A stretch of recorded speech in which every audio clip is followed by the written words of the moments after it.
A big part of this chapter talks about rumors. So you want to think about why rumors spread. One of my favorite stories from a couple of years ago, and unfortunately all of the news stories have been taken down about this, but there was a woman named Jasmine Tridevil, and she claimed that she had a third breast implanted because she was tired of getting so much sexual attention from men. She wanted men to talk to her because of who she was, not for how she looked. So she had a third breast implanted to try and distract men away, to make herself less desirable. That story went viral, big time. There were local news stations talking to her, interviewing her. It was everywhere. And it didn't take long for people to find out, oops, not true. She actually had a prosthetic breast that she wore. She was a YouTube personality, let's say. I don't really want to call her a celebrity, but she was a YouTube personality who was trying to get the attention of MTV to get a TV show. For me, hearing that story, I immediately went, wait a minute, something about this isn't right. To me, it seems counterintuitive to implant something on your body to distract from sexual attention, especially a third breast. Like, that's going to draw more attention to you, to me. So then I started doing some research, and it wasn't long after that I found a Snopes story that said, nope, this isn't true, it's a prosthetic. And then as the news, and this is why you can't find this story online, you can Google it, you're not going to find much. Because a lot of those news sources that ran with the story thinking it was true pulled those stories because they ended up embarrassed. So some things you want to understand about why rumors spread is some people are the orientations that pull you towards a rumor. There's the critical set, and that's prior knowledge of the topic, timing of the rumor, and prior knowledge of the source. So if the meme that you decide to pull this, do this story on, or your homework on, comes from a family member or a trusted friend, you might be more likely to believe the rumor because you would believe that that person would do their research. The timing of the rumor, it can depend on what's going on in your life at that time, what's going on in the world, and if there's something about it that seems to ring true to what you know about the topic, you might be more likely to fall for the rumor. So the example I use in the homework with the Fox News not being allowed in Canada, there were two things that went on for me when I saw that meme the first time. The first one was the source that it came from I knew was someone that had political views that were the opposite of Fox News, so she would be ecstatic if Fox News went away. So I was like, okay, I'm already questioning because I know the source very well. And I know Fox News airs in Canada, so I already knew, well, wait a minute. I'm pretty sure Fox News airs in Canada unless something new happened that I don't know about. So that's what drew me to go to Google and search that information, because I already knew Fox News aired, but I didn't know if there was a change in the law. So that's what drew me to do a little more research. There's also the uncritical set, which some people believe the lie simply because they want it to be true. It's the urgency of the situation, so what's going on in your life at the time. Sometimes you just don't have time to think about what's going on, so you just accept what is presented to you. There's a lack of substantive information. It also draws you to seek out further information. You have a general interest in the topic, so you don't really have any previous knowledge about it. So you're like, oh, I didn't know that. So it must So, oh, it must be true. And how persuadable are you? And persuadability can have to do with some people are simply just more gullible than others. And sometimes it has to do with education level. And there's a lot that goes into that, but basically, how persuadable are you to begin with? And then the biggest thing for a rumor to be true is it needs to be easy to remember. It helps to have a stereotype plot, so playing into those stereotypes, a momentary interest in circumstances of a group, and it exploits certain emotions and sentiments of a group. So that Fox News meme feeds into my friend's political agenda. So that's why she's more likely to believe it and not seek out information to see, is this really true or not? It fits her stereotype, it fits her interest in that specific group, so she's more likely to share it and believe that it's true. The book talks about a tweet, that was sent out a few years ago about explosions at the White House. Make sure that you understand why that had real consequences and why information literacy is important.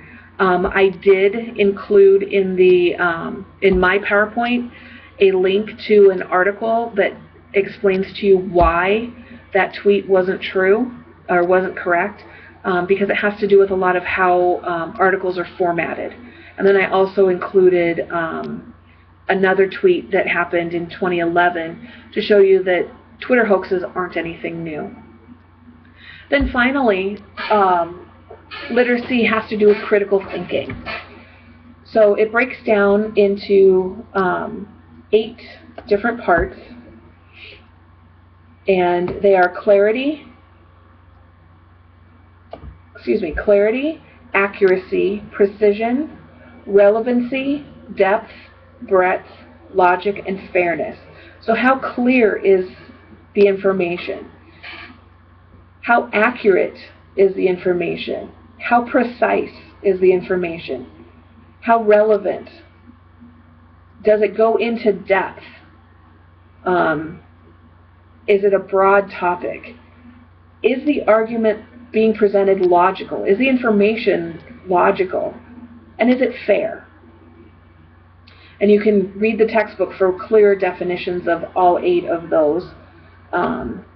So as long as you get all of that, you're good. And sorry this lecture's a little longer than usual. I try to keep them at 10 minutes, but this chapter has so much in it, it's hard to do that. But make sure you read, because there's also information in there always that can't get put in the lecture. I can't lecture word for word what's in the textbook. But good luck this week, and I'll see you all soon.